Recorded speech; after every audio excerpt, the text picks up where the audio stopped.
All right. Next, please welcome Dr. J. Ruud.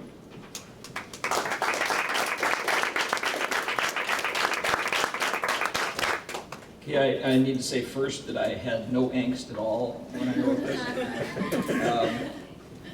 This is what I happen to be working on right now. It's a novel in progress. It's a few pages from the climax of that novel. So it probably needs a little bit of introduction so that you have some idea what's going on. The novel is a medieval mystery in the court of King Arthur with Merlin as the detective. And it's told from the point of view of a squire named Gildas. The basic outline of the story is the plot of Chaucer's Wife of Bath's Tale. There's a peasant woman who's been raped, and one of Arthur's knights has been accused of the rape.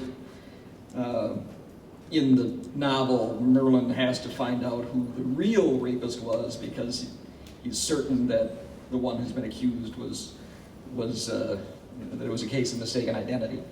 And it turns out, of course, that he's right.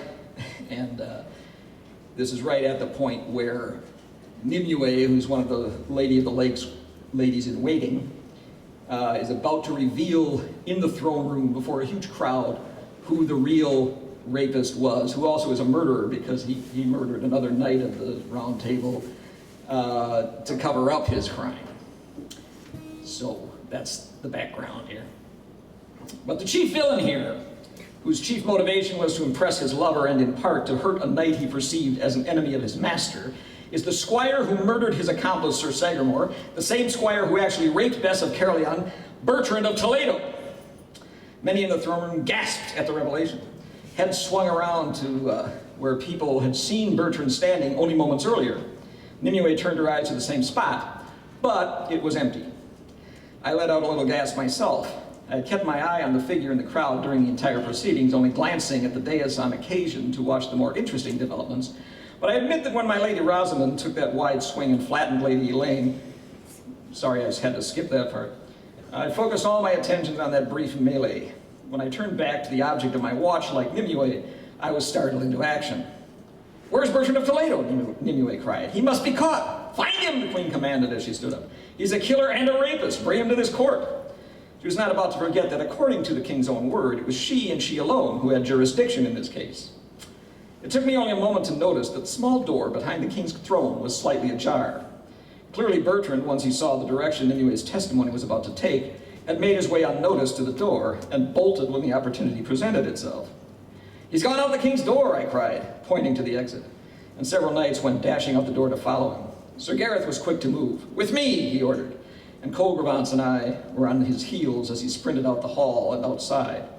He didn't have to tell me his concern. It was unlikely that Robin and the guard would have been watching the king's door closely. It led only in two directions. For about 40 meters along a narrow path between the great hall and the outer wall of the castle to another door into the king's private solar. That door would be under heavy guard and was almost certainly locked to boot. Or the exit led to a narrow stair leading up to the battlements along the castle wall. Bertrand had surely gone that way, but to what end? He couldn't really hide up there on the wall itself.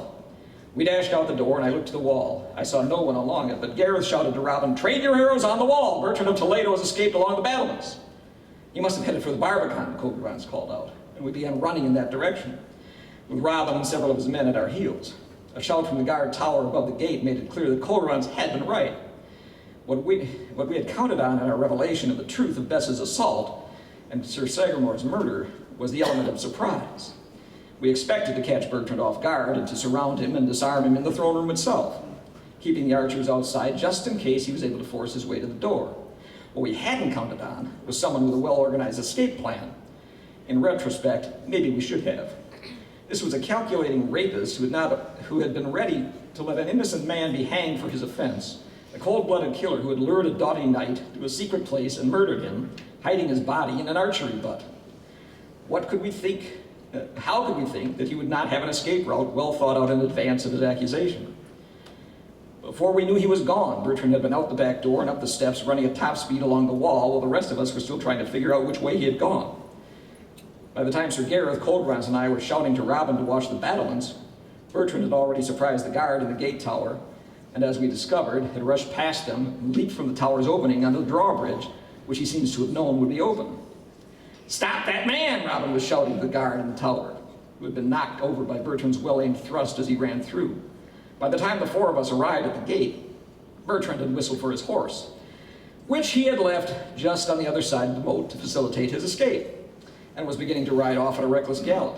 By now, the guard in the tower and two of Robin's archers on the ground had notched their arrows and let fly, but Bertrand's speed and the shelter of the trees through which he was riding made it nearly impossible to hit his retreating back.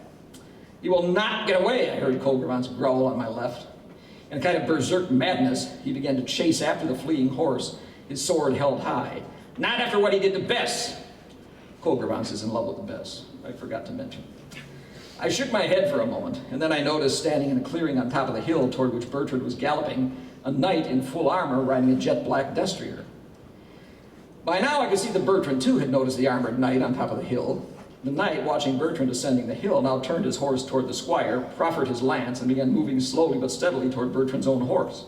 When he recognized this, Bertrand pulled back on his reins, looking back over his shoulder as his horse reared up. Behind him, he could see Colgrevance closing the gap between them and waving his sword in the air, still crying out, "Stand and fight, you coward! Recreant! Rapist! Fight me or admit yourself a loathsome craven!" Bertrand could not bring himself to face the knight on the black horse, and was unwilling to stand up to Colgrevance in his bizarre battle frenzy. After a split second's thought, Bertrand broke to his right, thinking to outrun the black destrier and make his escape that way. Suddenly, a bright flash burst directly in Bertrand's path, followed by a loud explosion. Bertrand's horse reared and bolted, throwing Bertrand from his back and galloping off at full speed. I turned around to see Gareth, Robin, and I had been joined on the drawbridge by Guinevere, Florent, Nimue, Rosamond, Bess, and about a dozen other knights and ladies, including, his arm extended in the direction of the explosion, my Lord Merlin. I did mention I was a magician, did I not? "About time you showed up, old man," I chided him. "I thought I was going to have to do everything myself." "Well, if that were the case," Merlin replied, "I'd simply have to do everything over again to fix your blunders, you dolt of a Cornishman. Now, what does your friend think he's doing out there?" "I think he thinks he's saving the day," I replied. "Ah," Merlin said, "a romantic." The knight on the black horse now held up and put up his lance, watching what was occurring 100 yards in front of him. Several of Robin's archers knelt down and notched their arrows, but Robin held up his hand, saying, "Hold your fire, but keep him in your sights." By now, Bertrand of Toledo had picked himself up and shaken off his fall, only to find that Colgrevance was advancing on him at full speed and brandishing his short sword. With a grim smile, Bertrand raised his own weapon of choice, his crossbow, armed it quickly but efficiently with a bolt, and took aim. Colgrevance was now within 20 yards of his quarry and closing fast, forcing Bertrand to rush his shot. Colgrevance, facing the bolt, feinted to his left and dived to his right. Bertrand's bolt sailed over Colgrevance's lunging body, missing him by inches. Colgrevance rolled and bounded up, continuing his onslaught, while Bertrand fumbled to load another bolt into his crossbow. He had no time to take careful aim before Colgrevance was upon him, cursing him for a coward and a murderer. But Bertrand did not have time to lose his shot, and by some stroke of luck, it lodged firmly in Colgrevance's left thigh.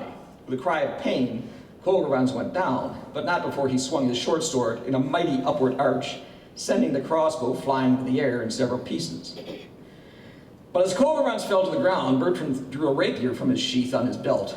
He thrust at Colgrevance, but from the ground, Colgrevance rolled and parried. As he struggled to his feet, Colgrevance was able to ward off another of Bertrand's thrusts, and set himself as best he could, though he was clearly favoring his injured leg. Now, Colgrevance had some stability to ward off the mad thrusts of his enemy, but he had no mobility at all, and Bertrand could dance around him all day, looking for an opening on Colgrevance's flank or back. Or, of course, Bertrand could have run. His horse had bolted, but he still might be able to dash off into the woods, though Robin's archers might well have felled him as he ran, and the knight on the black war horse stood ready to ride him down if he fled. Indeed, it was hard to imagine what Bertrand thought he was going to do once he had defeated Colgrevance. For all the time this mortal combat was taking place, Merlin, Gareth, and I, with Robin and his archers and the queen and her party, including her knights, several of whom were armed, had been making our way toward the battle, and by now we're in the process of encircling the combatants. "Yield where you can, Bertrand of Toledo," commanded the queen. "Throw yourself on the queen's mercy," Merlin called out. Bertrand laughed as he circled Colgrevance, toying with him with little thrusts from behind and from the side. "Ha! That's rich. The king has already condemned the rapist to death. but they can only hang me once, so I'm taking this fool of a squire with me. Clumsy fool, he spat his venom at Colgrevance. Before they all have at me, I'm going to pierce you just like I pierced that little serving wench of yours. Bertrand had reared back to thrust again, but an articulate roar escaped from Colgrevance at that last taunt, and he knocked Bertrand's rapier away with an upward sweep of his sword, moving to the right, then straightening himself so that he swung his sword down from the greatest height he could reach, straight down on Bertrand's shoulder with all the force of his burning rage. A soft sigh escaped Bertrand's lips as the crunch of shattering bone accompanied the sound of Bertrand's left arm dropping in a bloody pool at Colgrevance's feet. It was probably a mercy that Bertrand was unconscious before he hit the ground. As he lay on his back, spewing blood from his shoulder, Colgrevance put the heel of his boot on Bertrand's face and held the point of his sword against the fallen squire's throat, ready to end what remained of Bertrand's life. But Colgrevance remembered his chivalry. His sword poised over the fallen Bertrand's gullet, Colgrevance raised his head and found among the bystanders the one face he sought. "My Lady Bess," he called out, "what is your will? Shall this beast die on my sword, or do you want him spared?" Bess was taken completely aback. She turned red and looked around her, realizing that all eyes in that great circle were on her. She looked back into the eyes of Colgrevance, glanced down at Bertrand's quivering body, and shook her head slowly. "No," she said, in a voice barely above a whisper. "Let him live, if he can."